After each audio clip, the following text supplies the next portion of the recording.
Buenas tardes, ingeniero. En respuesta a la tarea designada, comparto con usted la siguiente presentación. En este caso, el tema a tratar es el ANOVA de un factor. El ANOVA de un factor es el ANOVA que solo tiene un factor con varios niveles que forman grupos con condiciones experimentales diferentes. El factor es la variable independiente, o sea, aquella que nosotros podemos modificar para ver cuáles son sus efectos sobre la variable de respuesta. Y los niveles son los valores que puede tomar un factor. Para ello tenemos las siguientes hipótesis. Hipótesis nula, el factor no es significativo. Hipótesis alternativa, el factor es significativo. Si decimos que el factor no es significativo, entonces todas las medidas de los niveles del factor son iguales. Caso contrario, al menos una media de los niveles del factor es diferente. Ahora, para poder comprender un poco mejor esto, debemos entender ciertos conceptos. Uno de estos es el factor significativo. El factor es el factor que genera cambios importantes en la variable de respuesta, es decir, la ausencia o presente de este o el que se mueva entre sus niveles producen cambios significativos en la variable de respuesta. El otro es el cambio significativo. Un cambio significativo es un cambio que es improbable que se deba al azar, y una diferencia significativa es una diferencia que es improbable que se deba al azar. Ahora, para realizar el ANOVA se deben probar los supuestos. Estos son el supuesto de normalidad y el supuesto de homogeneidad u homocedasticidad de varianzas. Para el supuesto de normalidad o prueba de contraste de normalidad, lo realizamos para probar si es que los datos de cada grupo tienen distribuciones normal o no. Para ello usaremos la prueba de Shapiro-Wilk. ¿Por qué? Porque la prueba de Shapiro-Wilk se usa cuando los datos que tenemos son menores o iguales a 50. Las hipótesis son las siguientes. Hipótesis nula, los grupos tienen distribuciones normales. Hipótesis alternativa, los grupos no tienen distribuciones normales. Si el valor P es menor o igual a 0.05, se rechaza la hipótesis nula. Caso contrario, no se rechaza. Ahora, para poder comprender mejor esto, vamos a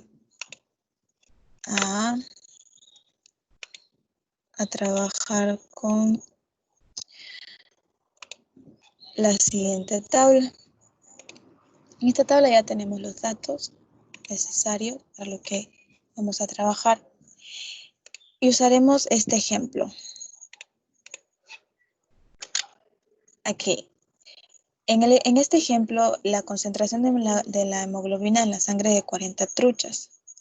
Las truchas se dividieron al azar en 4 grupos de 10 y se trasladaron a criaderos diferentes. En cada criadero se añadía una dosis diferente de sulfamiracina por cada 50 miligramos de comida. O sea, en concreto tenemos grupos de 0, 5, 10 y 15. Y en cada grupo tenemos 10 datos. Por eso mencionaba que podemos usar Shapiro, porque en este caso, en el ejemplo, los datos 10 en cada grupo, si tenemos 4 grupos, entonces son 40. Ahora, en el análisis del ANOVA de un factor, nosotros tenemos un factor y tenemos la variable de respuesta, ¿verdad? En este caso, en el ejercicio, el factor es la dosis de sulfamiracina y la variable de respuesta es la hemoglobina en sangre. Lo primero que vamos a realizar es el supuesto de normalidad. Entonces, vamos al programa. Para realizar la prueba de Shapiro, nosotros debemos ir a analizar, a estadísticos descriptivos y de ahí vamos a explorar. En este cuadro, bueno, como ya lo había realizado anteriormente, ya tenemos las variables aquí. Pero lo que sucede aquí es que nada más hacemos lo siguiente. Nosotros transferimos la variable de respuesta a la lista de dependientes, que en este caso la variable de respuesta es la hemoglobina en sangre, y la dosis de sulfamiracina, que es el factor, la transferimos a lista de factores. Ahí ya la tenemos. Entonces ahora los vamos a aceptar. Antes de aceptar todo, debemos ir a gráficos, y en gráficos vamos a señalar esta opción que está aquí. Ya me salía marcada porque lo había utilizado antes. Entonces marcamos la opción gráficos con prueba de normalidad Y si ustedes desean también que salgan los gráficos, el gráfico de talla y hojas, lo presionan, pero si no, lo desmarcan. Ahí sí le vamos a continuar y ahí en aceptar. Esperamos a obtener los resultados y buscamos la tabla en donde tengamos los resultados de la prueba de Shapiro-Wilk, que es la siguiente. Aquí vemos que el valor P, recordemos que en las hipótesis que se han formulado, si el valor P es menor a 0.05 se rechaza la hipótesis nula y si es mayor no se rechaza. En el ejemplo podemos ver que los valores en el valor P son mayores a 0.05, por lo tanto no se rechaza la hipótesis nula. Entonces se sugiere que todos los grupos tienen distribuciones normales. Ya hemos probado el supuesto de normalidad. Ahora veamos el supuesto de homogeneidad o homocedasticidad de varianza. Para este utilizaremos la prueba de Leven. Claro, en el supuesto de homogeneidad o homocedasticidad de varianzas, se analiza si las varianzas de los grupos son homogéneas. La prueba de Leven se hace juntamente con el ANOVA. Para ello tenemos las siguientes hipótesis. En la hipótesis nula, las varianzas de los grupos son homogéneas. En la hipótesis alternativa, las varianzas de los grupos no son homogéneas. En este caso, si el valor P es menor o igual a 0.05, se rechaza la hipótesis nula. Caso contrario, no se rechaza.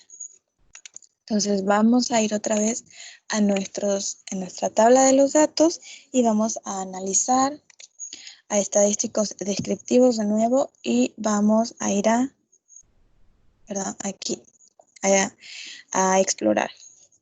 En explorar vamos a buscar la opción de los gráficos. Como les mencionaba, ya había usado anteriormente, entonces por eso ya tengo las variables acá. Que se hace lo mismo, se transfiere la variable, se transfiere la variable de respuesta a lista de pendientes y el factor a lista de factores, que ya lo tenemos aquí. Entonces lo que hacemos es ir a los gráficos y en la opción, aquí, en la opción que dice dispersión versus nivel con prueba de Leven, ahí en esa escogemos no transformados, que está aquí abajo. Entonces le damos a continuar, aceptar y buscamos la prueba de homogeneidad de varianzas. Aquí está, la prueba de homogeneidad de varianzas. El valor P es el que tenemos aquí. Vamos a ver las hipótesis y decíamos que si el valor P es menor a 0,05, no se rechaza la hipótesis nula. Si es mayor, se rechaza. Aquí vemos que el valor P es mayor a 0.05 y por lo tanto no se rechaza la hipótesis nula. Entonces se sugiere que la varianza,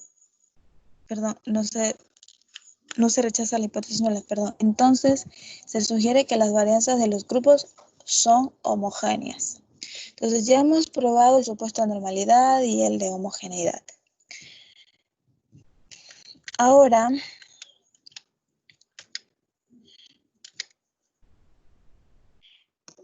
vamos a realizar el análisis para probar si el factor, en este caso la dosis de sulfameracina, es significativo o tiene algún efecto significativo sobre la variable de respuesta. Para esto, pues, se analiza si el factor tiene algún efecto sobre la variable de respuesta y las hipótesis son las siguientes. En la hipótesis nula, el factor dosis de sulfameracina no es significativo, o sea que todas las medidas de los niveles del factor dosis de sulfameracina son iguales. La hipótesis alternativa, el factor dosis de sulfameracina es significativo, o sea que al menos una media de los niveles, o sea, de los grupos, del factor dosis de sulfameracina es diferente. Entonces aquí el valor P, si es menor o igual a 0.05, se rechaza la hipótesis nula y si es mayor, no se rechaza.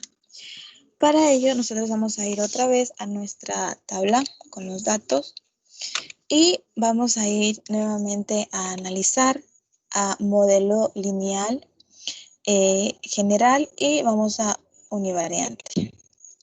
Aquí vamos a transferir la variable de respuesta, la transferimos a la variable dependiente. Entonces, en este caso, la variable de respuesta es la hemoglobina en sangre, referimos a la variable dependiente, y el factor lo transferimos a factores fijos. Ahí tenemos. Ahora vamos a gráficos, y en gráficos vamos a transferir el factor a el eje factor horizontal. Entonces lo señalamos y lo transferimos.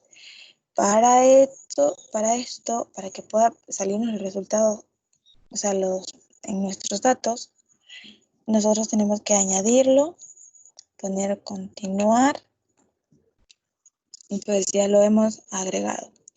Ahora, en post-hoc,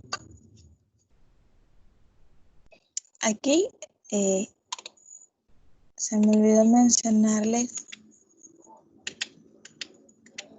que para poder hacer el análisis, para poder ver si el factor tiene un efecto significativo sobre la variable de respuestas, se utilizan las pruebas de comparación múltiple, o se hacen las pruebas post-hoc.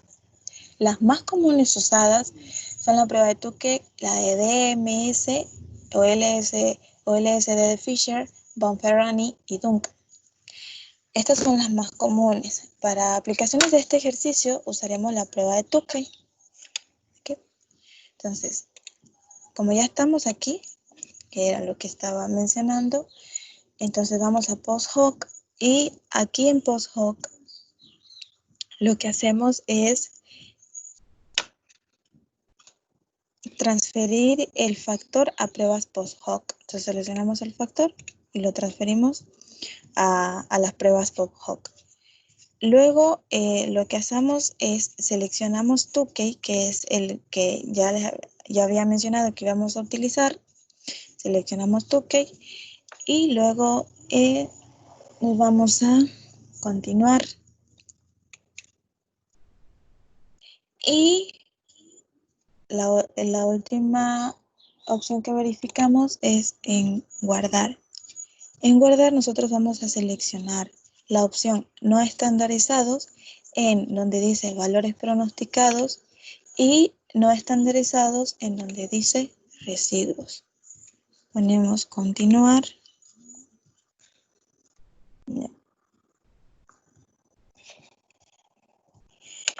Y en opciones, bueno, esta de aquí también nos faltaba. En opciones seleccionamos estadísticos descriptivos y seleccionamos también la prueba de homogeneidad. Y también por último el gráfico de dispersión versus gráfico de niveles. Entonces aquí podemos analizar varios datos, entre estos que si el factor tiene una respuesta, tiene